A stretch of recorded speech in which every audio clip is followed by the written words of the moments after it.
Aujourd'hui, dans Vintage Mécanique, François Alain s'attaque à un joyau historique des transports en commun parisiens. L'autobus Saviem SC10 UMCR. Alors, compostez votre ticket et embarquez avec moi pour un voyage dans le temps. Si notre expert se lance dans la restauration de ce véhicule qui n'a pas roulé depuis plus de 30 ans, c'est pour la sauvegarde du patrimoine automobile. Et cerise sur le gâteau, il a pu le récupérer pour un euro symbolique. Alors évidemment, avec un euro symbolique, je ne prends pas grand risque. Mais j'ai pas un centime à mettre dedans et néanmoins j'ai envie de le sauver. Vu l'engin exceptionnel et surtout le manque de budget, la tâche s'annonce très compliquée pour convaincre son pool de restaurateurs. Allez, 65 000. Vous êtes à l'ouest, le budget, c'est 0. Ah non, c'est pas possible. Qui dit chantier XXL, dit travaux XXL et artillerie lourde. Problème de démarrage moteur. Arrête, ça coule. Tirette d'arrêt d'urgence défaillante. Si c'est mal réglé, il démarrera pas. Liaison d'échappement à changer. C'est remarqué, mais entre le moteur et la sortie d'échappement qui est là-bas, il n'y a rien. Tôlerie oxydée. Je viens de faire le tour de véhicule et je me suis rendu compte qu'il y avait quand même beaucoup de travail. C'était un gros chantier. Redressage d'une partie de la face avant droite du mastodonte. Et recherche de pièces rares. Là, tu vois, ça me fait plus plaisir que quand je suis en train de faire mes courses, mes vraies courses. C'est vrai? Bref, il va y avoir énormément de travail sur cette restauration titanesque. Génial. Alors François réussira-t-il son pari, celui de redonner vie et de faire rouler cet autobus Saviem qui a marqué la mémoire de nombreux voyageurs? Quand ça veut pas, ça veut pas. Réponse tout de suite dans Vintage Mécanique. Et puis en plus, il me manque, alors il me faudrait 2 barils de lessive, il me faudrait des œufs, il me faudrait des baguettes.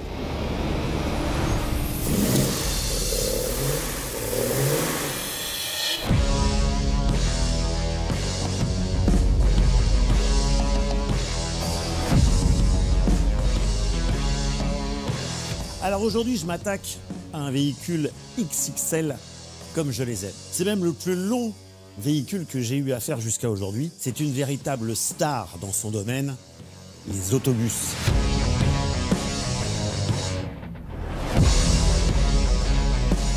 Il a bercé mon enfance, mon adolescence et sans doute aussi la vôtre. Il s'agit bien évidemment du Saviem SC10. Alors montez à bord, compostez votre ticket et embarquez avec moi pour un voyage dans le temps.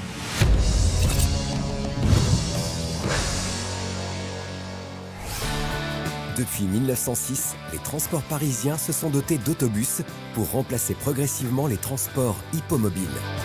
Le matériel roulant va considérablement évoluer au cours des décennies et de nombreux constructeurs vont y contribuer, dont la société Saviem. Saviem pour Société Anonyme de Véhicules Industriels et d'Équipements Mécaniques. Cette société va produire la star des autobus de la seconde moitié du XXe siècle, le SC10. Répondant à un nouveau cahier des charges demandé par la RATP à ses fournisseurs dès 1958, c'est en 1965 que les premiers exemplaires entrent en service à Paris. Plus de 11 000 exemplaires seront assemblés jusqu'en 1989, faisant du SC10 l'un des plus gros succès de l'histoire des autobus. Avec un confort très amélioré par rapport aux générations d'autobus antérieures, la version de la Régie autonome de transport parisien reste la plus célèbre. Et un Saviem SC10 UMCR, j'en ai trouvé un. Et il possède toutes les caractéristiques bien spécifiques au transport urbain. Avec ses 11 mètres de longueur, 2,50 m de largeur, 3 mètres de hauteur pour 8,3 tonnes sur la balance, le Saviem SC10 était un véritable phénomène du transport urbain. Caisse, poudre tubulaire de type treillis autoportante et pare-brise bombé afin d'éviter les reflets des éclairages intérieurs, associés à de grandes baies vitrées, tout est fait pour assurer aux passagers une bonne visibilité. À l'intérieur, on dispose de 31 places assises et 78 places debout. Et d'un poste de conduite avec toutes les commandes à portée de main. Côté mécanique, on trouve sur le train avant une suspension avec ressort à lame longitudinal, coussin pneumatique et amortisseur télescopique. À l'arrière, un pont à cardan avec coussin pneumatique et amortisseur télescopique. Freinage pneumatique avec des tambours à l'avant et à l'arrière et un ralentisseur électromagnétique. Moteur Dieselman 6 cylindres horizontal de 7258 cm3, développant 144 chevaux situé à l'avant. Boîte de vitesse semi-automatique 4 rapports. Vitesse maximum 60 km/h.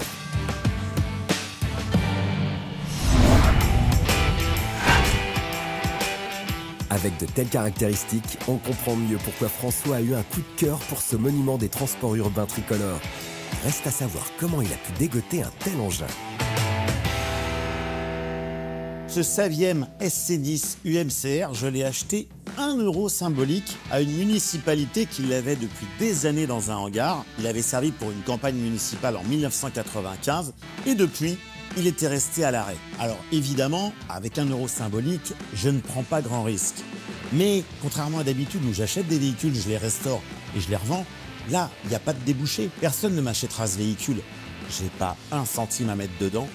Et néanmoins, j'ai envie de le sauver. Et ensuite, qu'on lui trouve un destin digne de son histoire. Avant que François ne relève ce défi qui s'annonce compliqué, voyons si ce bus a encore la cote sur le marché. Alors au niveau de la cote, c'est très simple. Il n'y en a pas. Le problème de ce type de véhicule très spécifique et très particulier, c'est qu'il n'y a pas de marché. Donc à part un musée, une association, il y a peu de chances que les particuliers s'intéressent à ce type de véhicule. Je suis absolument et totalement dans une notion de passion et de bénévolat. On aura bien compris, trouver la perle rare pour redonner vie à son Saviem sera une mission compliquée pour François. Et pour connaître l'ampleur des travaux, rien de tel qu'un diagnostic complet. Ça se voit, il manque des éléments de phare, clignotants, grille de calandre. La casquette là-haut, elle a pris un coup. Et comme il y a aussi un pet à cet endroit-là, on peut supposer qu'en fait, à un moment donné de son histoire, ce bus a pris un choc sur la partie avant droite. Ensuite, évidemment, à la RATP, la bonne couleur, c'était pas le bleu, c'était le vert. Le vert est blanc, donc il va falloir repeindre tout le véhicule pour lui redonner ses couleurs d'origine. On va lui redonner aussi tous les accessoires qui en faisaient un autobus de la Régie autonome des transports parisiens, avec les indicateurs de numéro de ligne de bus, de destination. Sur le côté, pareil, il faudrait qu'on recrée les plaques qui donnent les différents points d'arrêt de la ligne.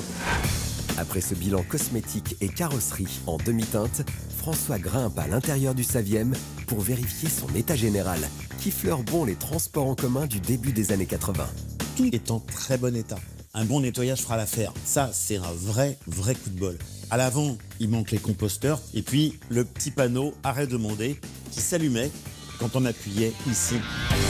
Si l'habitacle de ce mastodonte a ravivé de bons souvenirs à notre expert, il est temps de passer au dernier point tant redouté, la mécanique. Alors pour la mécanique, j'ai plutôt de la chance. Parce que ce moteur, c'est un 6 cylindres diesel allemand de la marque MAN qui était très sérieuse et très fiable. Par contre, ça fait quasiment 30 ans que le véhicule n'a pas roulé. Donc la remise en route, il va falloir la faire de façon très soigneuse. Et évidemment, tous les circuits de refroidissement, de freinage, tout est à voir. Vu la taille du véhicule, ça ne sera pas une mince affaire pour François. Le problème, c'est qu'il faudrait que le chantier puisse commencer. Et pour qu'il commence, il faut que je trouve parmi mes restaurateurs des bénévoles et des passionnés qui vont m'aider. Parce que sinon, pour mon autobus, c'est direction la casse. Et pour moi, ce serait un véritable échec.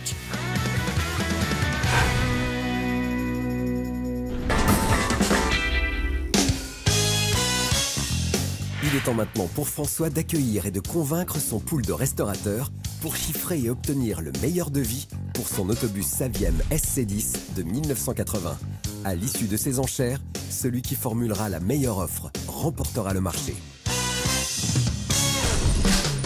D'abord, il y a Gabriel et JF, adeptes des véhicules populaires. Ce duo de choc est d'une efficacité redoutable, quel que soit le chantier titanesque qui s'offre à eux. Jean et Serge, deux des piliers de l'association Autocar Ancien de France. Pour eux, Restaurer des engins XXL, c'est leur lot quotidien. David et Alex, membres de l'association Sauvabus, ces deux mordus de mécanique occupent leur loisir à retaper et redonner vie à des véhicules qui ont marqué l'histoire des transports urbains. Messieurs, Belle casquette. comment ça va bien? Ça va, François? Bon, alors, on accueille deux petits nouveaux, donc il faut leur faire bon accueil. David et Alex. On arrive, il y a les chevrons qui sont là, il y a Autocar Ancien de France qui est là aussi. C'est quand même des anciens, nous on est des petits nouveaux. On est très impressionnés. Génial, des nouveaux copains. Bon, on va faire connaissance. On pensait qu'on avait l'exclusivité des véhicules lourds chez Autocar Ancien. Et puis je vois, tiens, là il va y avoir de la concurrence. En recrutant David et Alex, François réussit d'entrée de jeu à semer le trouble parmi ses troupes. Rien de tel pour lancer les premiers indices sur le véhicule à trouver. C'est un véhicule qui est sorti en 1965, D'accord. qui a eu un énorme succès. Et si j'ai mis une casquette des années 80, c'est parce que l'exemplaire que je vais vous présenter date des années 80. C'est français, c'est quoi? C'est français, monsieur. Alors, c'est très très long. Ah, Il y a 4 roues. Oh, ça, c'est un car. Ça pourrait. Mais c'est un cousin. Moi je dis si c'est un bus, c'est pour nous. On s'appelle Sauvabus, donc forcément, on est là, je pense, pour un bus. forcément. Forcément. Donc on espère vraiment tomber sur une pépite. Un gros moteur diesel 6 cylindres de marque allemande MAN, mais monté dans un véhicule français. Ah ben voilà. Bon ben on sait nous. Il n'y en a pas 36 000. Hein. Donc ça n'est pas un autocar, c'est un autobus le plus construit en France. Bravo. Le SC10. Le Saviem SC10. Après avoir fait bien saliver ses camarades de jeu, c'est le moment idéal pour l'ouverture du container. Attention les yeux.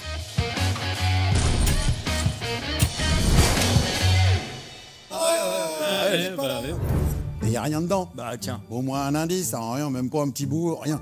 Même pas un ticket de bus. Il aurait pu foutre un ticket de bus. Rien. Non. Rien. Il y a peut-être pas de bus. Donc vous allez faire demi-tour, en avant, marche. C'est au pas cadencé que nos experts se dirigent dans une autre partie du hangar pour découvrir la pépite des transports urbains.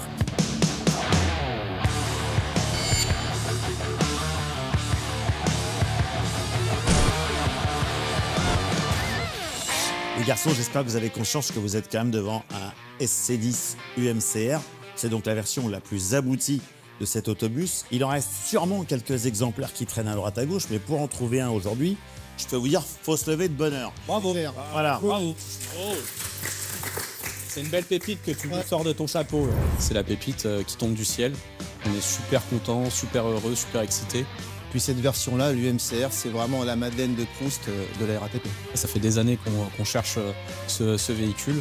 Donc là, le restaurer, pour nous, c'est une chance. On est un peu tous les deux surpris et puis une belle bête, super truc. Mais Sauvabus à côté, quoi. Ça va être chaud, ça va être super chaud. La stratégie de François commence déjà à payer. Ses restaurateurs se regardent en chien de faïence et sont prêts à se challenger. C'est le moment idéal pour présenter le diagnostic du mastodonte. L'intérieur est en globalement très bon état. Et à l'extérieur, le bus a été repeint en bleu. Ouais, c'est pas top. Donc, l'idée, bien évidemment, c'est de le remettre strictement dans sa livrée look RATP des années 80, de retrouver tous les petits accessoires, le composteur, la petite plaque lumineuse qui s'allume avec un raid de demander. Oui, mais ça, on peut trouver. Donc voilà, il va falloir qu'on lui redonne un profil, un look de l'époque. C'est tout ce qu'il y a à faire là-dessus? Alors, T'as 2 bitoniaux à mettre, parce que nous, on est venus, on a fait 500 km, si c'est juste pour mettre 3 bitoniaux, c'est pas la peine que je vienne. La liste des travaux n'a pas l'air de stimuler le savoir-faire de nos deux Alsaciens, mais qu'ils se rassurent, François a gardé le meilleur pour la fin. il y a ensuite toute la partie mécanique. Ah, bah oui. Les gars, ça fait une trentaine d'années qu'il n'a pas tourné. Rien que ça va. Donc évidemment, faut tout faire. il démarre ou pas? Non, il ne démarre pas pour l'instant. François, il n'est pas très clair, il est assez évasif à plusieurs reprises quand on lui pose des questions.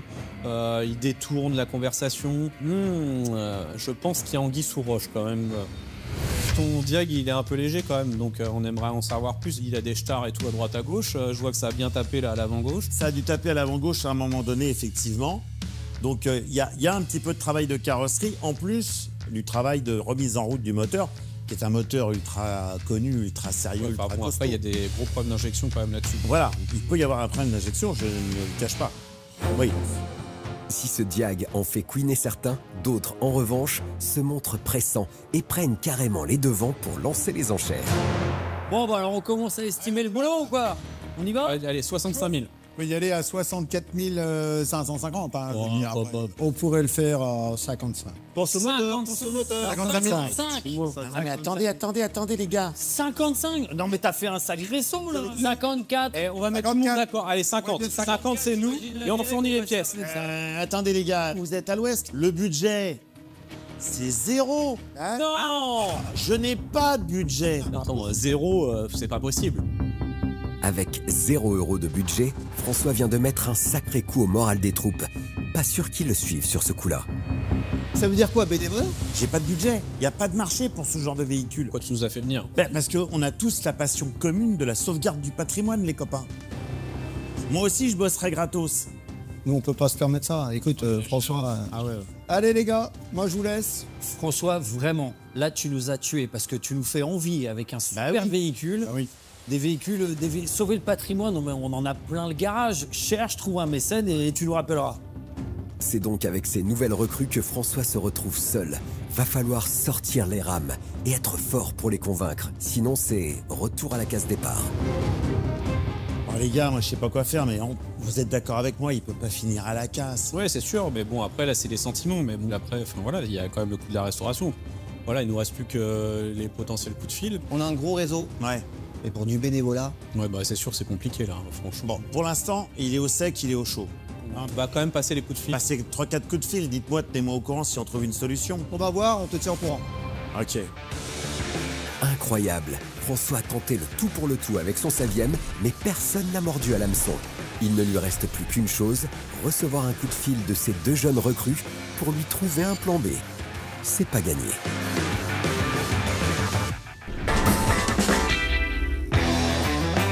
Deux jours plus tard, Paris. C'est dans le 18e arrondissement que David et Alex ont donné rendez-vous à François avec, on l'espère, une bonne nouvelle à la clé.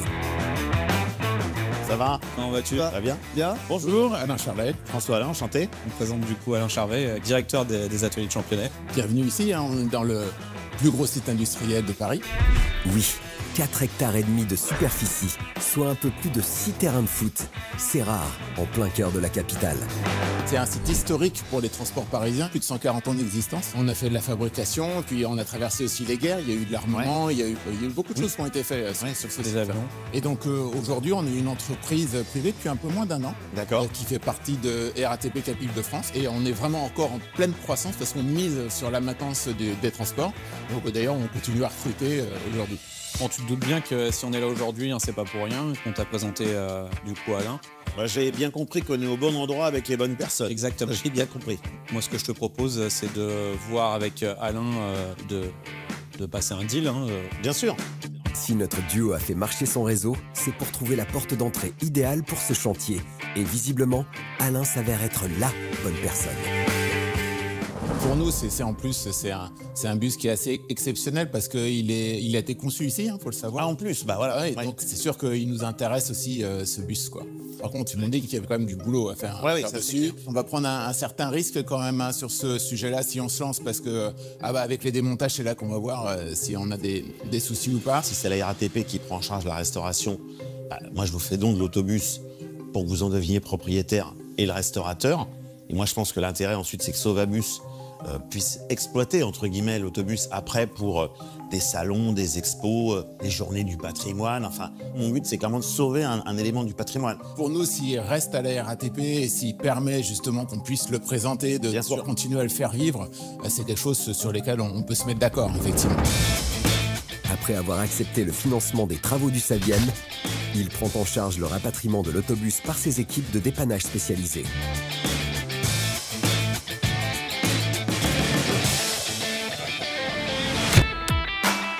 Dix jours plus tard, après le rapatriement de son 7e par les équipes de la RATP, le chantier peut commencer. François déboule à 100 à l'heure dans les ateliers Championnet où l'attendent Guillaume et Christophe, Messieurs, bonjour. les 2 fers de lance du projet pour la restauration mécanique du 7e. Merci de prendre en charge ce bus parce que franchement, il revient de loin. Tout à fait, ouais, on a déjà fait un petit peu le tour du véhicule. C'est vrai qu'il y a pas mal de travail. Déjà carrosserie, il faut déjà dans un premier temps voir si le moteur Tourne. voilà, peut tourner. Après le check-up habituel, tout ce qui est batterie. Ouais, bien sûr. Et après, essayer déjà de le mettre en route. Oui. Et là, vraiment, ça pourra me donner, déjà, m'encourager à aller à la fin du projet, D'accord. si vraiment on passe ces étapes. On va donc croiser les doigts pour que le moteur ne soit pas HS, ce qui priverait François de ce joli projet de restauration. Voilà, le premier test, c'est on va dire, regarder est-ce que le moteur est bloqué ou non. D'accord. Donc, pour ça, il va falloir qu'on tourne directement et qu'on se prenne sur le vilebrequin. Ouais. Et là, vu l'accessibilité, il va falloir effectivement qu'on lève le véhicule. Pour que la grosse bête de 8 tonnes 3 prenne de la hauteur, Christophe enclenche le pont élévateur sous le regard concentré de François. Avant de passer sous le 7e, nos 3 mousquetaires chaussent des casquettes de sécurité. Donc c'est l'étape cruciale là, François. Donc, on va mettre la clé. On va essayer en tout cas de tourner.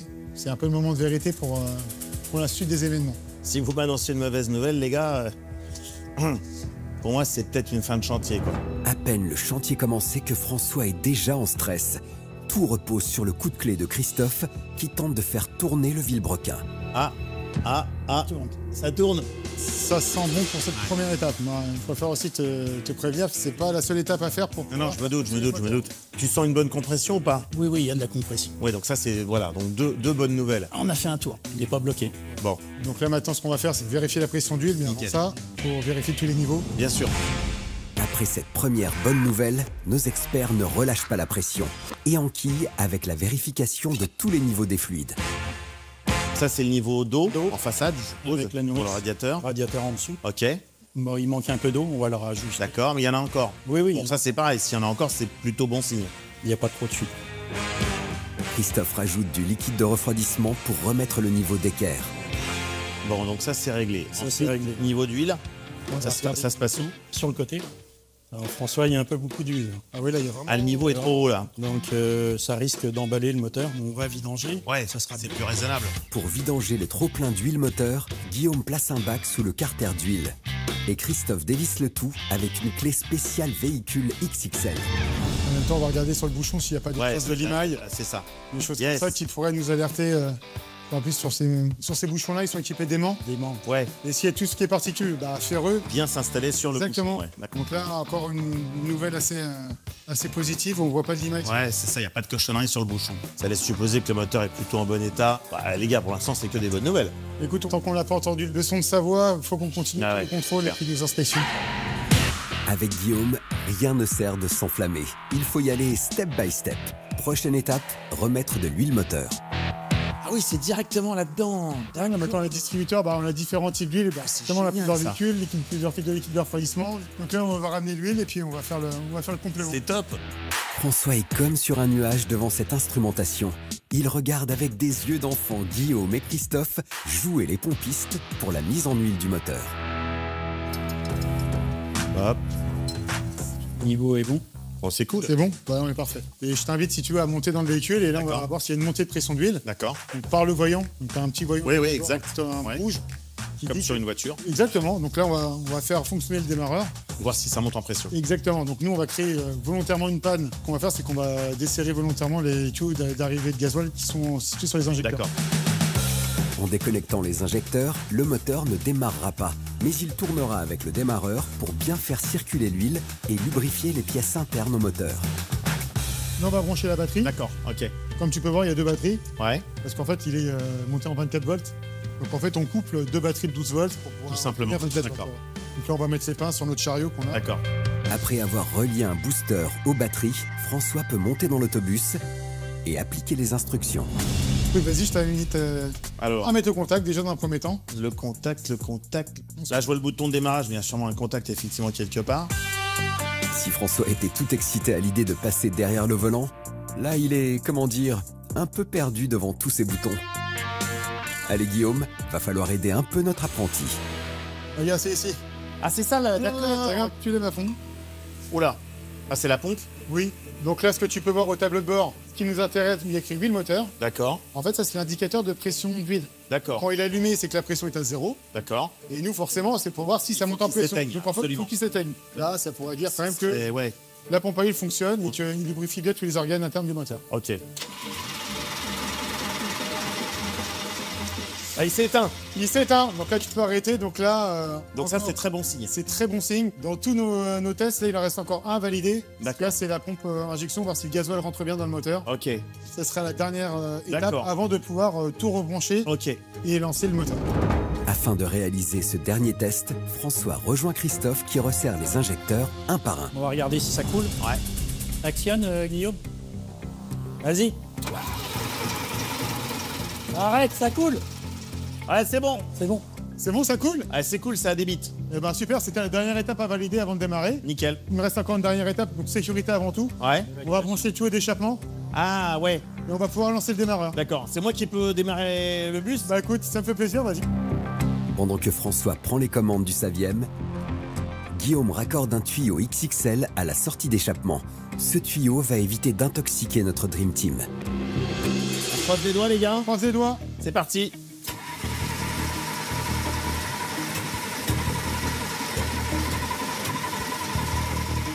Ok, arrête. On va refaire un test. Allez, essaye, ouais.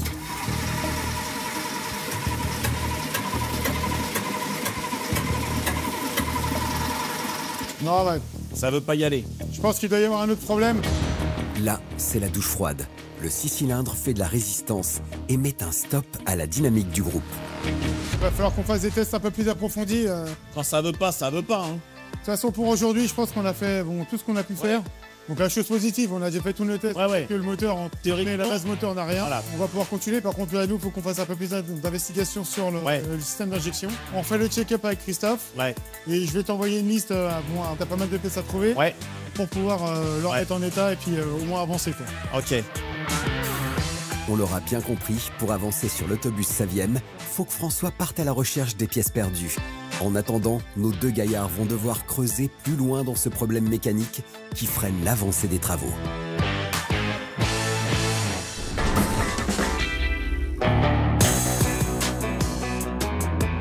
Neuvième jour de travaux. En attendant le retour de François avec les pièces, Bon alors, Christophe, ça démarre ou quoi, là? Christophe a toujours le nez dans les entrailles du Saviem qui ne veut toujours pas démarrer. Je pense qu'il y a un gros problème. J'arrive pas à trouver. Bah, tu galères à ce point-là? Bah oui, un peu. En même temps, c'est pas si facile que ça. Tu sais, à l'époque, il y avait quand même pas mal de sécurité, de choses à vérifier. Pour pouvoir te dépatouiller, je pense qu'on va faire appel au responsable technique D'accord, ok. qui va pouvoir trouver la solution. Il connaît bien ce type de véhicule, il a déjà bossé pas mal dessus. Le responsable technique qui peut éclairer la lanterne de nos deux experts, c'est David.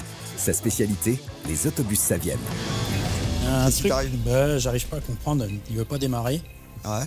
Il veut, mais il veut pas. Ah, C'est les oreilles grandes ouvertes qu'il écoute le débrief des gars après les tests pratiqués sur le mastodonte. On a fait tous les contrôles élémentaires, donc circuit de gasoil. On a repurgé aux injecteurs, donc on a ouvert les tuyaux, phase démarrage, le gasoil sort bien. On sort, il a légèrement toussé, mais par contre il démarre pas. Donc, alors ce qu'on va faire, on va repartir à zéro. Alors, au niveau du circuit carburant, en fait, on part du réservoir, d'accord? Ensuite, on arrive ici au niveau de la pompe d'alimentation. oui. Ensuite, de la pompe d'alimentation, on va au filtre à carburant qui est devant. Après le filtre, en fait, on va rentrer dans la pompe à injection. La pompe à injection va comprimer le carburant à une certaine pression pour aller jusqu'à ouvrir les injecteurs. Et évidemment, la mise en route. Donc là, il faut s'assurer que tout le circuit carburant soit conforme, c'est-à-dire qu'il n'y ait pas d'air, parce que même s'il y a du carburant qui sort côté injecteur, ça se trouve, la pression n'est pas suffisante pour ouvrir les injecteurs. Après cette explication technique mais très claire, David tient à soulever une des spécificités du Saviem qui peut avoir son importance. Par contre, il y a un système sur ce véhicule-là qui est particulier quand même. Je sais pas si tu vois de quoi je veux parler. Non. L'arrêt moteur. Pas l'arrêt moteur. L'arrêt d'urgence. C'est ça, sur ce type de véhicule, il y a un arrêt d'urgence. Pourquoi? Parce que si l'injection est en défaut, il peut s'emballer le moteur. Donc il faut à tout moment pouvoir couper le carburant. Ce qui te fait évacuer le gasoil. Donc ça, faut peut-être le vérifier. Il y a une tirette derrière là-bas. Oh, d'accord, oui, derrière. C'est vrai qu'il n'y avait pas, oui, c'était pas évident. Donc ça, c'est un câble qui va venir actionner un petit clapet qui est en dessous là, qui génère une prise d'air et du coup qui arrête le moteur. Ah, d'accord. Ça se trouve, faut le vérifier parce que si c'est mal réglé, il y a de l'air en permanence. Il ne démarrera pas. Si tu es sûr de tout ton circuit carburant, c'est peut-être cet élément-là. Pour vérifier si c'est bel et bien un problème de tirette d'arrêt d'urgence, David emmène ses 2 acolytes vers la trappe moteur. Regarde, là il y a la tirette d'arrêt d'urgence. Et regarde ce qu'on voit là. Oui, En fait, il a appuyé un truc. Ouais, en fait, il est activé comme si on avait tiré sur la tirette d'arrêt d'urgence. Donc là, il faut le régler là. Et après, on va faire un essai, on verra. C'est donc à l'aide d'un tournevis que Christophe desserre le câble d'arrêt d'urgence. Et Guillaume passe derrière le volant pour actionner la tirette. Allez, on croise les doigts. Go. Oh, On n'était pas serein parce que il faut vraiment, avec Christophe, vérifier tout le circuit. Et tout était correct et on avait peur que ce soit un problème vraiment de moteur et de compression et d'autres choses qui auraient pu vraiment engendrer l'arrêt du chantier. C'est vraiment l'expérience de David et puis ses compétences techniques qui a parlé pour pouvoir faire démarrer le moteur. Une fois qu'il est là, qu'on l'a sollicité, autant optimiser au maximum de son expérience. Il y en a, il va être content. c'est ça que c'est bon. C'est sur ce moment de liesse que nos 3 cracks de la mécanique enchaînent avec un check complet des freins et des suspensions. Pour ça, ils installent des chandelles pour maintenir la bête au-dessus du sol.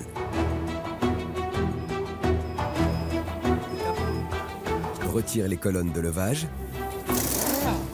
déposent les roues et la partie extérieure du tambour de frein.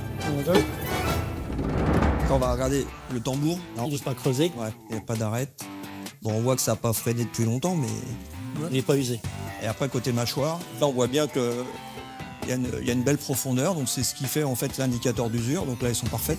Avec ses mâchoires de frein en bon état, David rassure les troupes. Avant de bien vérifier le fonctionnement, rien de tel qu'une explication dont il a le secret. L'air comprimé qui arrive du conducteur, quand il appuie sur la pédale de frein, Ouais. il envoie l'air dans le cylindre de frein qui est ici, là, qui pousse un levier.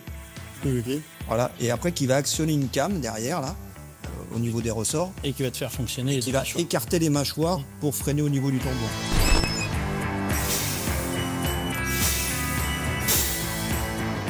Vu que c'est un circuit pneumatique, on peut le tester. Donc tu vas aller appuyer sur les freins et puis on va écouter s'il n'y a pas de fuite. D'accord. Et puis on va regarder le fonctionnement du mécanisme. Pour ce test, Christophe se met aux manettes et actionne la pédale de frein. Vas-y, appuie. Bouge pas. Impeccable, pas de fuite. On voit bien que la caisse bouge bien, Le mécanisme fonctionne correctement. pas de fuite. Lâche. C'est bon. Système de freinage OK. Juste un petit dépoussiérage et graissage à prévoir et le tour est joué. Place maintenant à la prochaine étape. L'amortisseur, double système, à lame et puis à coussin de suspension pneumatique pour le confort. Si l'autobus Saviem était connu pour son confort pour le conducteur et ses passagers, c'est notamment grâce à son système d'amortisseur. Comment ça marche ? Pour garantir un confort optimal, le Saviem dispose d'une suspension à coussin pneumatique qui permet de conserver la même hauteur de caisse pour un travail parfait des amortisseurs.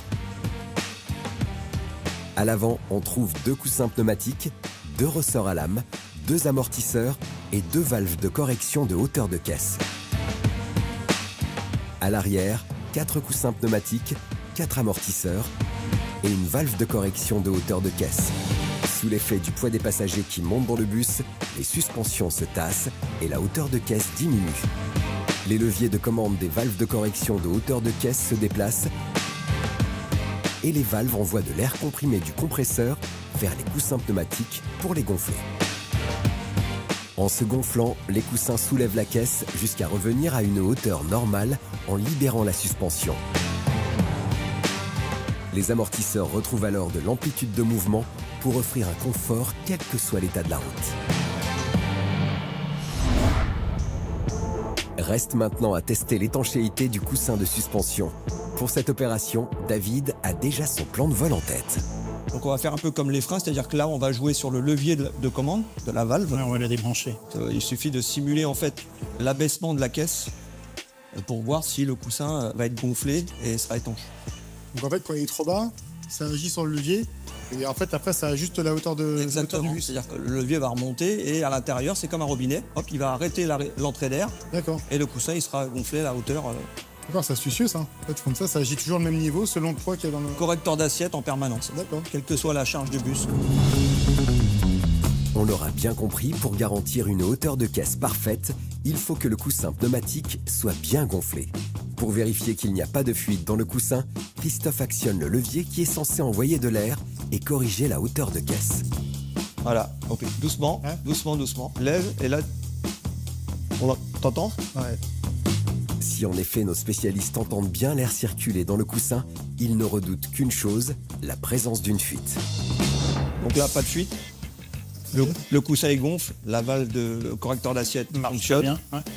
Impeccable, nickel. Deux bonnes nouvelles.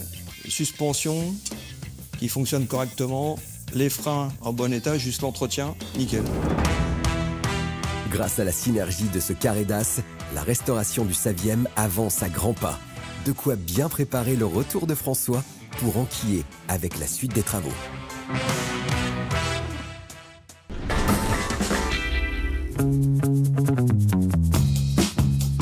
Dixième jour de travaux. Pendant que nos experts travaillent d'arrache-pied sur le Saviem, François débarque en région parisienne à Villeneuve-Triage avec une idée bien précise en tête, récupérer un maximum de pièces pour son autobus. Pour les trouver, une seule adresse, celle de l'association de ses deux acolytes qui lui ont mis le pied à l'étrier pour restaurer son autobus.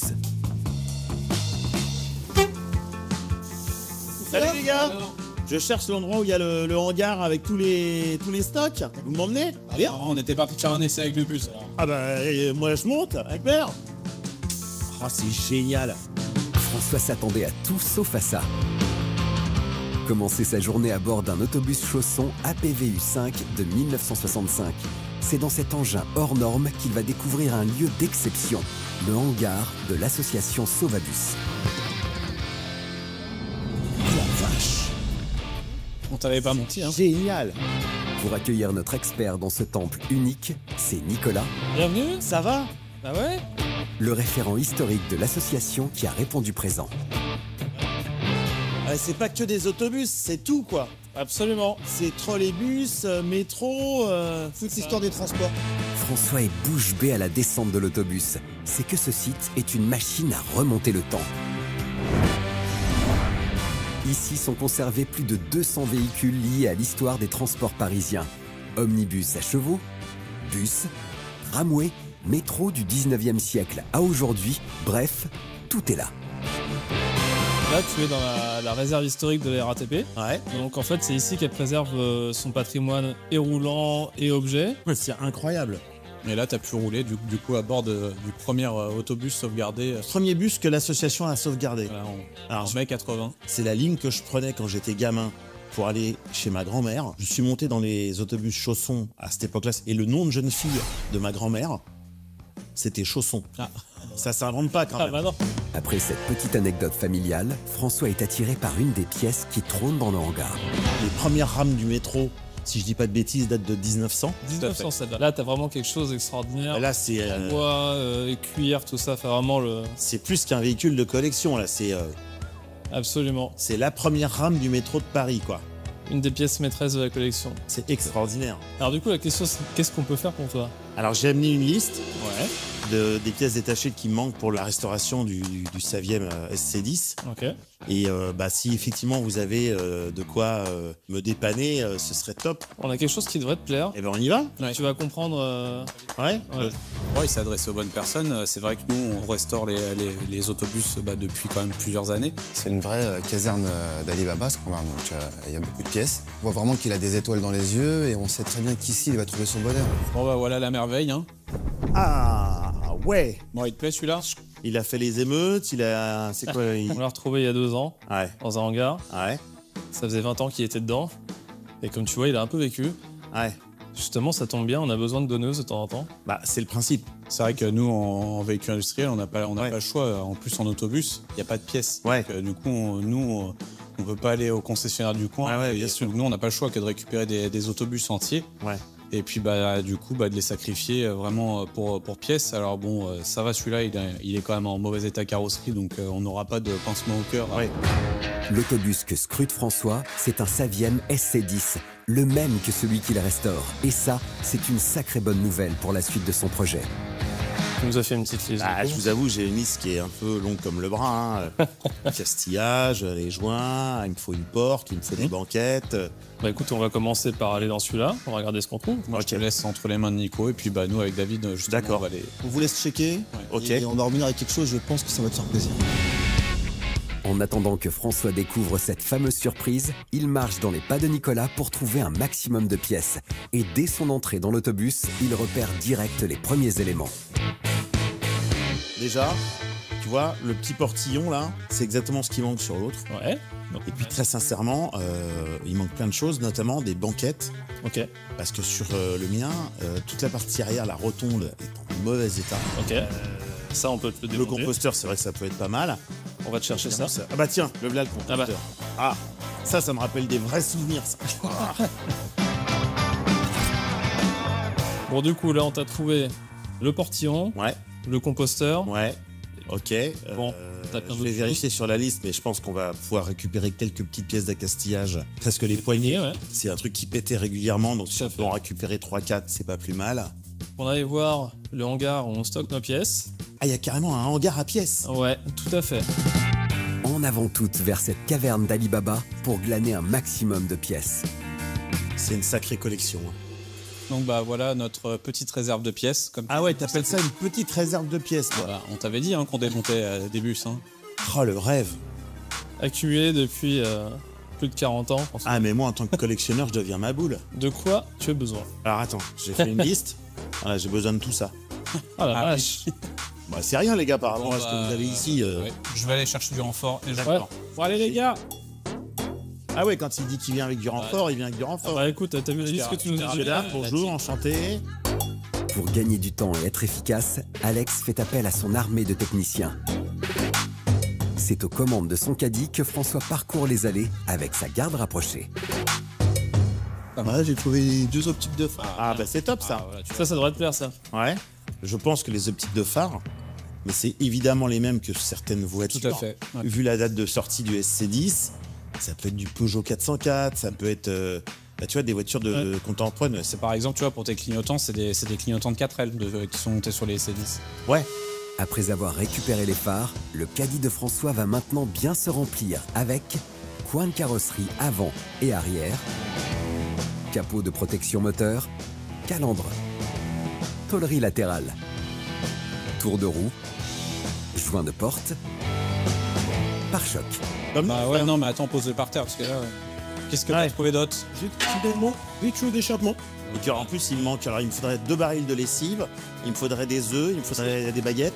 C'est sur cette petite touche d'humour que se termine l'inventaire. Si tous les voyants sont au vert niveau pièces, François commence à se demander comment il va pouvoir les acheminer à bon port.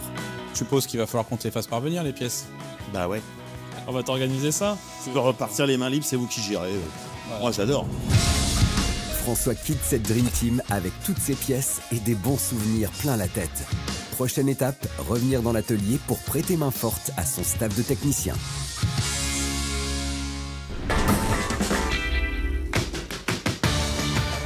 « 13e jour de travaux. François fait son grand retour à l'atelier où les 2 forces vives du chantier l'attendent avec impatience Ah, ça va les amis? pour poursuivre les travaux. Bon, je suis pas venu les mains vides. Ah bah superbe. Joint, morceau de pare-choc, collecteur d'échappement, voilà. Tiens, on va t'aider à décharger. Pour décharger la caverne d'Ali Baba, les 3 experts ne sont pas de trop. T'as fait les brocantes? Ah bah presque. Cette masse de pièces complète celle envoyée par les camarades de Sauvabus. Bon, Il y a un truc que je vois pas là, François, c'est le moteur parce qu'il y a un petit problème, il démarre toujours pas. Là. c'est une prise d'air ou tu penses que... Mais non, François, tu sais bien que. Ah non, ouais. Ah, c'est une blague? Bah ouais. Ah mais fait peur les gars, il faut que je prenne soin de mon petit cœur à mon âge. Et on a réussi à te faire remettre en route. Sur cette journée-là de mise en route, ça nous a mis un petit peu la pression. Et du coup, je voulais un petit peu lui partager un petit peu notre ressenti sur cette journée où il était pas présent. Donc c'est vrai que la petite blague du moteur, bon, c'est vrai qu'il a sauté à pieds joints dedans. Je me change, j'arrive. Ni une, ni deux, François enfile sa combi de technicien et rejoint son équipe de choc pour le remontage du tambour de frein extérieur XXL qu'ils ont nettoyé au préalable. Il est pas trop mal. Bon, on se remet la roue. On y va. Ouais, alors là, évidemment, c'est pas le même gabarit. C'est parti pour l'installation Yes. Bingo. et la fixation de la roue. Voilà, théoriquement, ça bougera plus. Le Saviem prend ensuite un peu de hauteur pour la suite des opérations. Donc, le réglage des culbuteurs. D'accord. Est-ce que tu sais où ça se situe, François? Derrière les caches culbutes. Exactement. Hein. Il y a des restes. Bon, t'as vu que si le moteur est à plat, qu'on appelle un flat. Un bon 6 cylindres flat, comme une Porsche. Enfin, toute proportion gardée. Donc là, ce qu'on va faire, c'est que vous allez démonter les caches culbuteurs. Et puis après, comme ça, on va voir derrière les culbuteurs et procéder au réglage. Est-ce que tu sais pourquoi on va faire ce réglage ou pas? Non. Le réglage des culbutes permet assez régulièrement de réoptimiser au maximum le moteur en termes d'efficacité. Voilà, c'est ça en fait. Tu as une distribution, donc le piston il monte, il descend. Ouais. Synchronisé avec l'ouverture des soupapes. Et en fait, il faut qu'on optimise au maximum l'ouverture de ces soupapes. Ouais. Donc on crée un jeu. Ouais. Donc, pourquoi est-ce qu'on fait un jeu? Parce qu'en fait, quand le moteur il chauffe, t'as une dilatation des métaux en fait qui vont rattraper. Et en fait, avoir un réglage en fait optimum et avoir un bon remplissage des cylindres en air. Et après, pour sortir aussi les gaz d'échappement. François met la main à la pâte et dépose avec son mentor les caches culbuteurs. Si je te parle de jeu, est-ce que tu sais quelle cote on va mettre? Écoute, je vois qu'en plus, et ça c'est loin d'être bête, c'est carrément gravé sur le cache culbut. Malins les ingénieurs de l'époque. Pour aller au plus vite, les codes de réglage des culbuteurs sont directement inscrits sur les caches. De quoi gagner un temps considérable. Hop. Hop. Voilà. Le réglage, par où il va se faire? Donc là, la première action, ça serait déjà de déterminer quelles sont les soupapes d'admission. Et celles d'échappement. Voilà, parce que c'est deux jeux différents. Ok. On a vu qu'il y a sur les cache-pots, 0,20 pour l'admission et 0,25 pour l'échappement. Ok. Est-ce que tu sais pourquoi il y a un jeu supérieur à l'échappement par rapport à l'admission? Je sais pas. En fait, c'est par rapport à un souci de température. L'échappement chauffe plus. Selon la température, ça se dilate, donc voilà, exactement un peu plus généreux pour pouvoir rattraper, pour éviter que le jeu soit trop serré. S'il est trop serré, la soupape risque de mal se fermer. D'accord. Et donc là, ça peut générer d'autres problèmes de manque de compression. Et voilà. Donc là, ce qu'on va faire, c'est qu'on va repérer un truc simple. L'échappement, il est en bas. L'admission, elle est en haut. Donc là, on voit bien chaque sortie est reliée à une soupape. Ouais. Et pareil pour l'admission. Donc il y a la pile d'admission qui est en haut. D'accord. Donc ce qu'on va faire, Christophe, c'est qu'on va repérer chaque admission. Comme ça sera plus simple après pour faire le réglage. Pour bien distinguer les soupapes d'échappement et d'admission, Ça, c'est un échappement. Admission. Christophe utilise un marqueur blanc. Donc là, ce qu'on va faire maintenant, François, c'est que voilà, faut tourner le moteur parce qu'on ne règle pas les culbutes. Ouais, bien sûr. À la main, comme on l'a fait au début pour voir si le moteur n'était pas bloqué. Donc là, je vais tourner le moteur. Christophe, tu me dis stop, et puis peut-être François, comme ça tu pourras faire ce réglage. Guillaume prend une barre métallique en guise de levier et fait tourner le vilebrequin. Doucement. Encore. Hop, là tu y es là. Donc on va prendre un jeu de cale et puis on va contrôler le jeu au soupape. Ok. Donc 20 à l'admission, 25 à l'échappement. Alors là on a une cale de 20. Donc on estime que c'est un bon réglage si le jeu de cale passe de justesse. Alors faut pas que ça soit trop serré. Il faut que ça passe, mais sans être dur. Christophe place le jeu de cale et mesure l'espace entre la queue de soupape et le culbuteur. Alors, ça dit quoi? Là, il y a un peu trop là. Là, il y a un peu beaucoup même d'ailleurs. Ouais. Donc, qu'est-ce qu'on va faire? Il y a un peu trop de jeu. On va prendre une clé et puis on va resserrer. D'accord. C'est pas trop accessible. C'est en mode contorsionniste que notre spécialiste tourne la vis de réglage à la bonne mesure. Là, t'es bien? Là, je suis bien. Ok. J'essaye de le serrer un peu plus fort pour pas qu'il bouge. Non, on va faire l'échappement. Donc, je te desserre l'échappement si besoin. Regardez. Oui, tu vois. Là, c'est pareil, il y a trop de jeu. Ouais. Okay. On reste dessert. Donc 0,25. Et là, ça va être bon. Hop, on est bien. Bon, maintenant, on a fini le réglage des culbuts. Donc là, François, ce qu'il nous reste à faire, c'est nettoyer, parce qu'on va pas remonter des caches dans cet état-là. Ce que je te propose, c'est qu'on prenne les caches et qu'on a nettoyé dans la bécane qui est là-bas. Nos trois gaillards enquillent donc avec un cache-culbut wash avec François en chef de file. Une fois les caches en machine, ils lancent le décapage. Grâce à un dégraissant non solventé, les caches retrouvent leur éclat d'antan. Ça fait plaisir d'avoir une petite main comme ça. Tu peux venir quand tu veux. Voilà. Comme neuf. Un vrai chef. Après cette cure de jouvence made in François, les caches culbut retrouvent leur place et fixation d'origine. Donc impeccable. Maintenant, ce qu'on va faire, c'est on va s'attaquer à l'échappement. Ok. Pour cette étape, le Saviem est surélevé sur chandelle. C'est remarqué, mais entre le moteur et la sortie d'échappement qui est là-bas, bah il n'y a rien. Ouais, il manque quelque chose. Est-ce que tu sais du coup comment ça fonctionne, l'échappement? Alors, il me semble que sur les bus, si j'ai bonne mémoire, il y avait un chauffage qui se faisait sur la base de l'échappement. Exactement. On récupérait la chaleur de l'échappement pour chauffer l'intérieur du bus. Bah exactement, bah là on est vraiment devant. Donc en fait, bah t'as l'air extérieur. Tout simplement qui rentre par la Une petite grille, D'accord. comme tu peux voir. Ok. Ça passe dans un tube, Voilà. aussi office de silencieux. De réchauffage. Ok. Et là, à la sortie, donc t'as un tube qui est dans ce Ah tube, ouais, pour d'accord. pas que les gaz d'échappement Ouais, bien forcément sûr, montent oui. dans l'habitacle. Et donc ce tube-là, donc l'air est réchauffé, Ouais. qui passe donc par l'extérieur, et il est réinjecté dans l'habitacle, exactement, D'accord. pour maintenir une Tu température. peux évidemment l'ouvrir ou le fermer. Exactement, avec les clapettes, avec Voilà. ça pilotage qui est On pris. est l'hiver, l'été, machin. Christophe peut prendre le relais pour la pose de la liaison d'échappement. Et pour ce montage, notre binôme a une petite astuce. On va la passer par-dessus. Attention à ta tête. Faut pivoter en même temps. C'est en pivotant la pièce qu'elle rentre pile poil dans l'entrée de l'échappement. Vient ensuite la fixation à coup de clé et le tour est joué. Là, je crois, franchement, on est bien.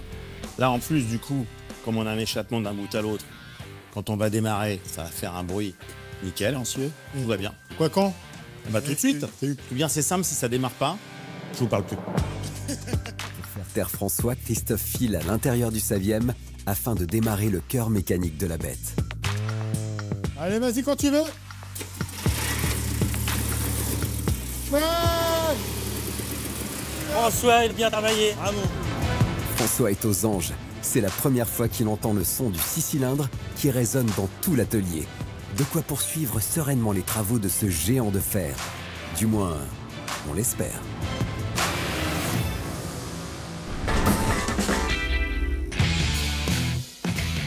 « 14e jour de travaux.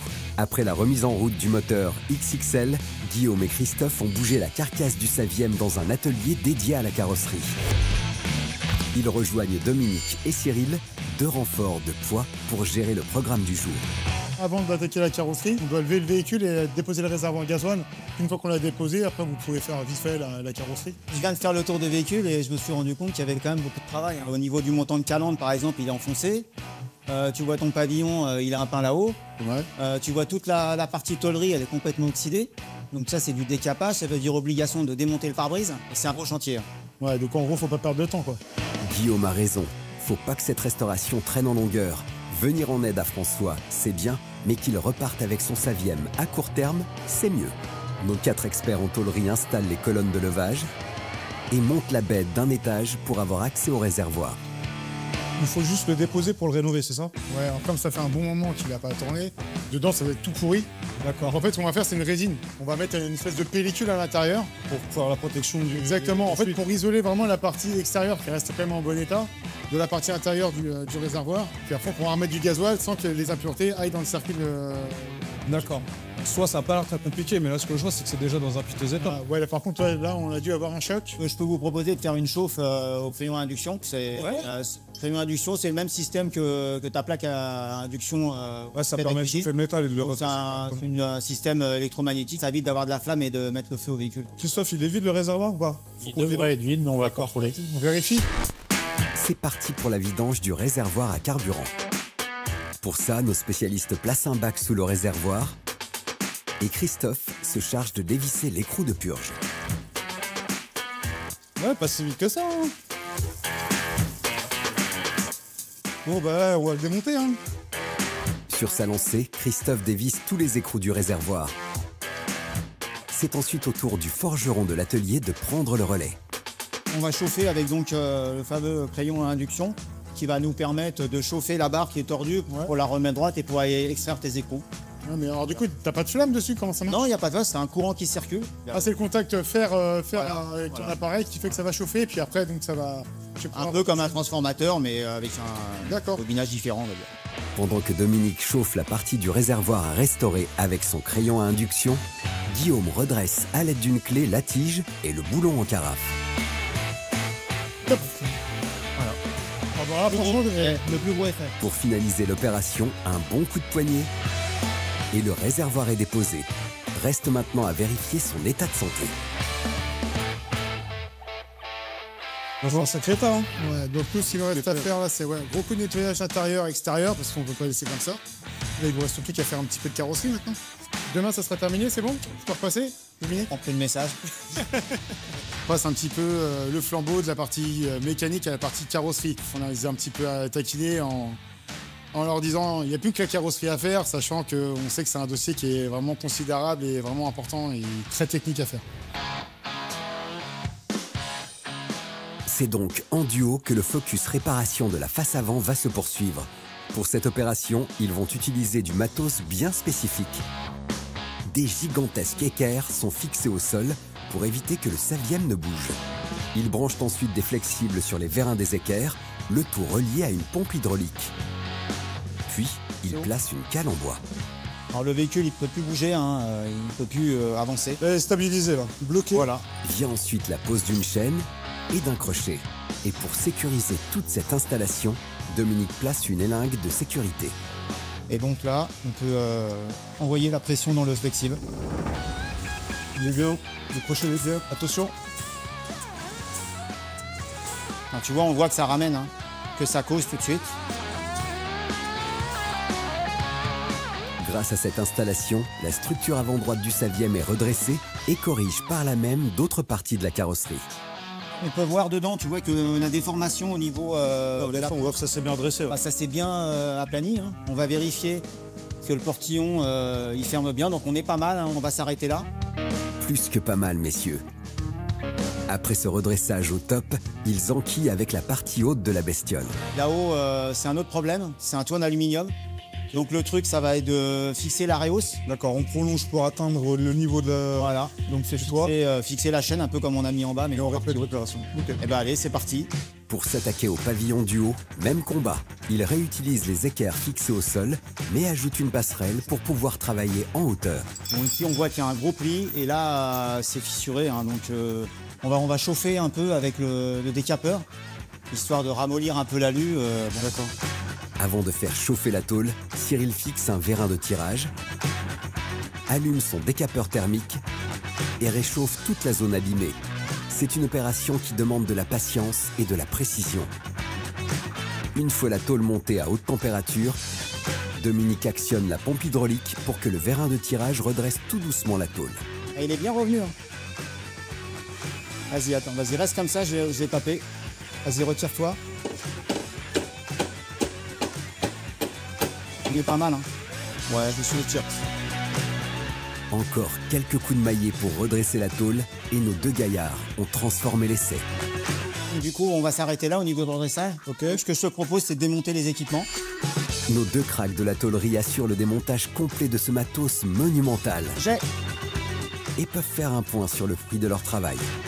Je vais pas dire le plus gros du travail parce qu'il en reste encore un bon morceau. Mais d'un point de vue redressage, je pense qu'on peut être satisfait. Surtout au niveau du pavillon, on a quand même sauvé les meubles. Bien sûr, il reste du façonnage et de la soudure dans la partie du pavillon. Sur la partie inférieure, on aura encore un petit peu de planage.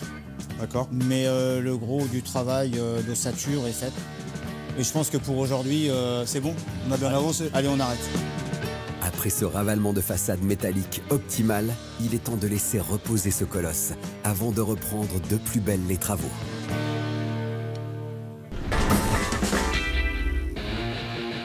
« 22e jour de travaux.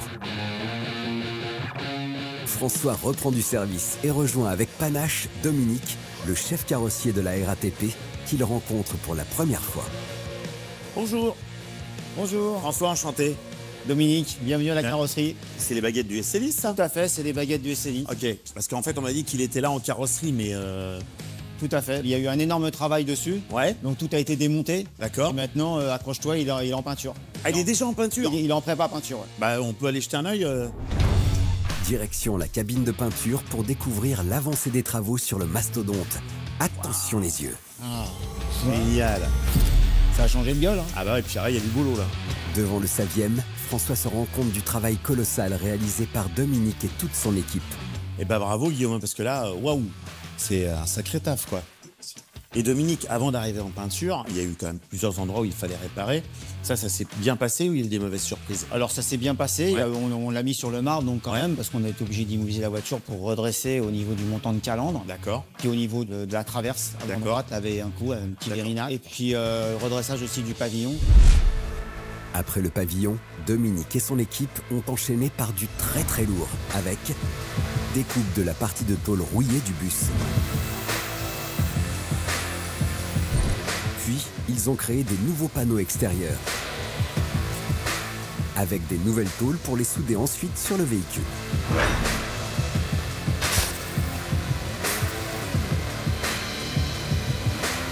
Ils ont enchaîné avec la réparation de la partie avant droite qui avait subi un choc. Et pour finir, ils ont redressé la calandre. Et cette liste des travaux longue comme le bras de Dominique ne s'arrête pas là. On a fait un traitement de la structure, anti-corrosion. Il y a les panneaux qui ont été refaits, donc toutes les baguettes à démonter. Déjà là, c'est une semaine. Après, en préparation peinture, enduit, ponçage, c'est encore une semaine de travail à 4 personnes. À combien? À 4 personnes. 4. Ah oui, parce qu'il faut tout poncer, tout enduire. Le marouflage, donc c'est un gros boulot. En tout cas, le marouflage, bravo, parce que le masquage de toutes ces parties vitrées, creuses, etc., c'est un boulot énorme.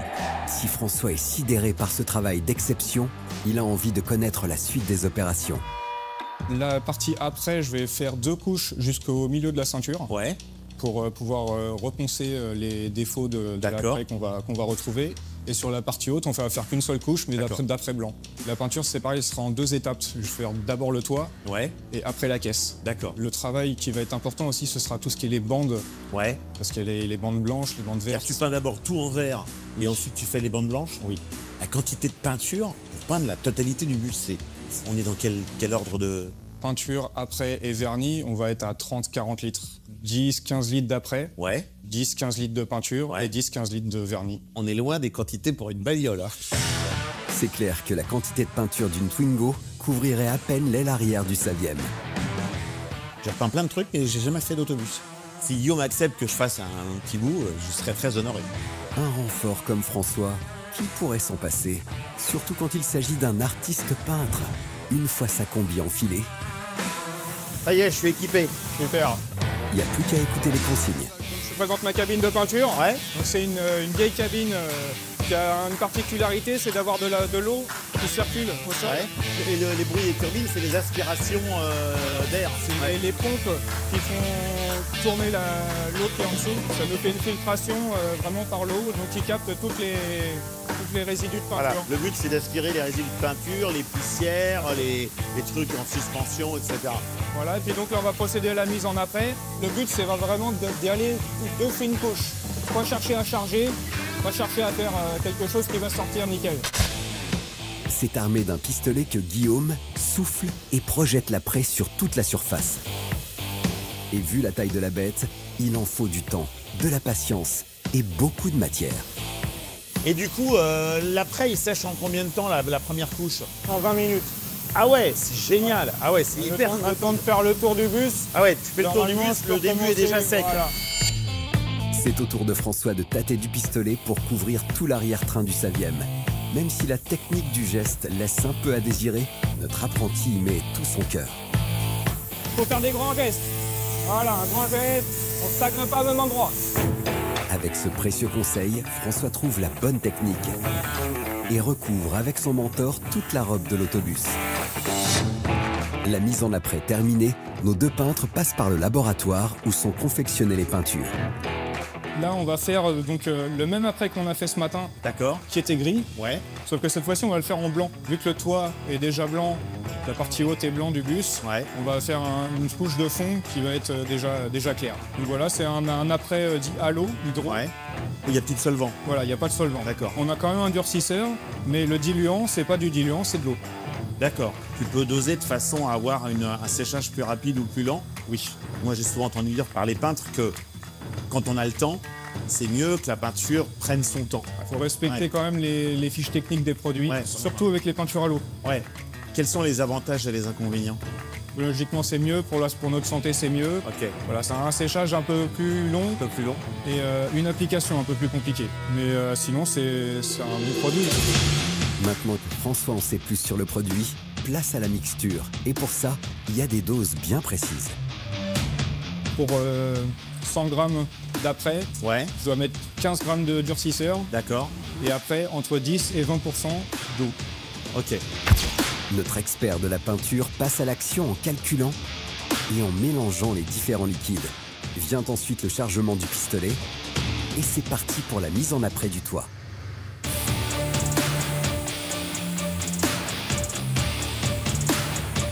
On va pas plus loin sur le toit. Ouais. Tout le reste est déjà blanc. D'accord. Voilà, la peinture fera le boulot. Faut pas chercher à couvrir. D'accord. Même si on a l'impression que c'est peau d'orange, ça va se tendre. D'accord. François prend le relais, histoire de prêter main forte. Guillaume reprend ensuite le pistolet pour finaliser l'opération. Et le résultat est tout juste splendide. Voilà pour la partie après. Bah écoute, je suis ravi que tu m'aies laissé t'aider un peu parce que je trouve ça top. Là, on va aller voir pour les peintures. Ah, je te suis. Moi, je m'en souviens très bien de ces couleurs. Toi, t'étais pas né, mais moi, je m'en souviens très bien.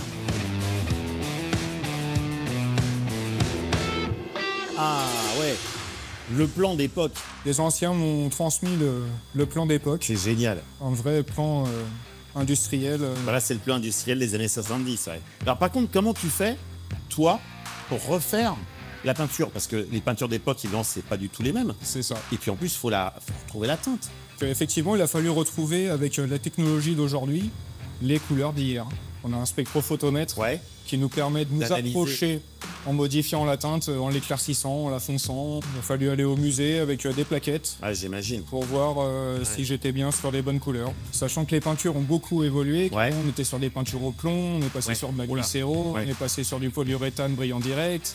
Et maintenant, on est sur de la peinture à l'eau qui est vernie. D'accord. En tout cas, je peux dire que quand il va ressortir de peinture finie, peint et verni, waouh! Avant d'avoir l'effet waouh, François va devoir encore un peu patienter pour retrouver le Saviem transfiguré. «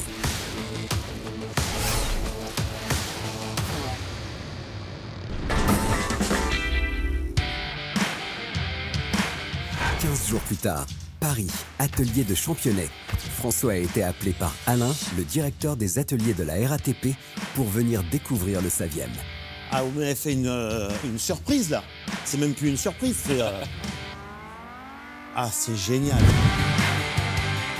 Il est magnifique, on dirait qu'on est en 80 et qu'il sort de l'usine, quoi. Enfin, il sort d'ici, d'ailleurs. Exactement, bah, c'est là qu'il a été conçu. Hein. Et il est revenu à son bercail. On dirait qu'il est neuf. Il y a eu un travail incroyable pour pouvoir arriver à ce résultat-là. C'est clair qu'après le départ de François de la cabine de peinture, toute l'équipe s'est mobilisée comme jamais pour la finition des travaux et le remontage complet du bus avec peinture, montage du pare-brise, des phares, des clignotants, installation des pare-chocs avant et arrière, calandre et enfin pose des lettres Saviem. Bref, un travail titanesque. Eh ben, bravo les gars, parce que vraiment...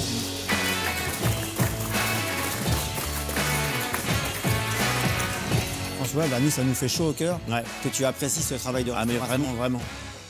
Et il n'y a pas que François qui apprécie cette restauration hors norme. David et Alex, les membres de l'association Sauvabus, redécouvrent le Saviem totalement restauré. C'est vrai qu'il y avait du boulot, mine de rien, de carrosserie, tout ce qui est redressage de la casquette, ou même derrière, ce qu'on n'avait pas forcément vu au départ, un petit peu d'ossature. Tout à fait. Voilà. C'est le travail de carrosserie, c'est la partie visible. Voilà, exactement. On voit aujourd'hui avec une très belle peinture. Mais c'est aussi tout ce qui ne se voit pas. Et ça, c'est, on va dire, 50% du travail. En plus d'être beau, il ressort quand même des ateliers de Championnet, du coup roulant aussi. Donc là, on est vraiment sur une restauration complète, mécanique, carrosserie, peinture. C'est vrai, François, c'était pas gagné aussi pour la partie mécanique où il y a eu quelques déboires pour remettre le moteur en route. C'est clair qu'au niveau mécanique, l'équipe s'est donné beaucoup de mal avec le réglage de la tirette d'arrêt d'urgence, le réglage des culbuteurs pour réoptimiser les performances moteurs et le changement de la liaison d'échappement. Tu as pas mal participé sur tout le projet. Déjà pour nous avoir ramené le véhicule aussi, parce que forcément, on n'aurait peut-être pas fait ce projet-là si tu ne l'avais pas ramené. Pour nous, maintenant, tu fais vraiment partie de l'équipe et on va te remettre symboliquement la date de notre atelier. Tu fais partie du groupe. Je suis très honoré, ça me touche vraiment. Merci les amis. C'est quoi. Et vraiment bravo. C'est sur ces applaudissements chaleureux que François monte dans l'autobus, non sans émotion. À Créteil. Allez, un peu. Ça, c'est de la mécanique. C'est génial. Ah, ils ont fait un travail extraordinaire, franchement. Ah ben moi, ça me rappelle toute mon enfance. Maintenant que le son du 6 cylindres a replongé François dans sa plus tendre enfance, il est temps de lancer le Saviem sur route. Ah, c'est là où faut pas l'abîmer. C'est ça bête.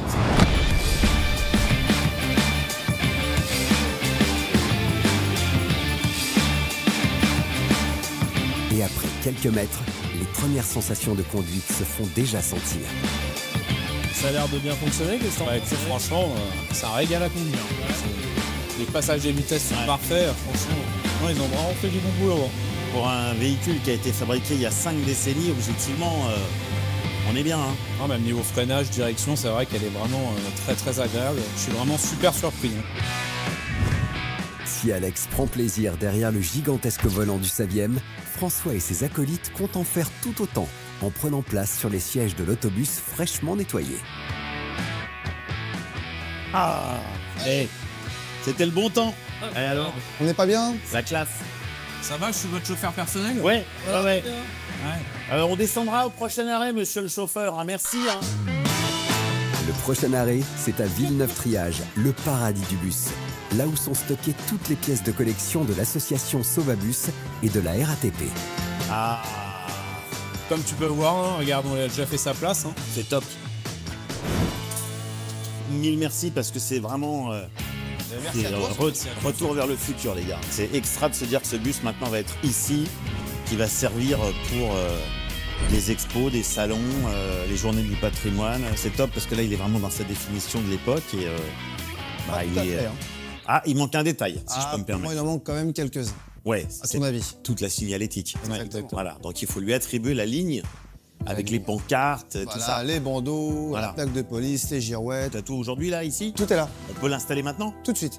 En ramenant tous les panneaux de la ligne 32 du Saviem, Oh, c'est canon! T'as les plaques carrées. Oh, j'adore! David apporte la cerise sur ce beau gâteau mécanique. De quoi mettre François en joie. À toi, quand même, d'installer la première plaque. Là, les gars, C'est lourd, attention. je suis honoré de l'honneur que vous me faites. Ouais, t'es gâté, Voilà. Reste maintenant à placer les autres panneaux. Et le Saviem retrouve son ADN d'antan. Donc là, on a tout le trajet de la ligne. Exactement. De la gare de l'Est jusqu'à la porte de Passy. Et bien voilà, Bravo, les gars, c'est Pour le super. coup, c'était vraiment un sacré challenge. Ouais. merci à toi. Un peu parrain de ce bus-là. C'est gentil, c'est cool. Et puis si tu trouves d'autres pépites comme ça, t'hésites pas. Ouais, exactement. Ah, méfiez-vous, les gars, parce que je vais vous harceler, moi. Vous savez, j'ai un carnet d'adresses. Vous allez avoir du boulot pour les 30 prochaines années, les gars. Avec cette restauration, François a vécu une expérience humaine XXL. Lâché par son pool de restaurateurs, il a pu trouver une alternative grâce à David et Alex et bosser avec les ateliers de la RATP. La mobilisation de cette équipe pour ce véhicule a touché notre expert en plein cœur. Et ça, il n'est pas prêt de l'oublier.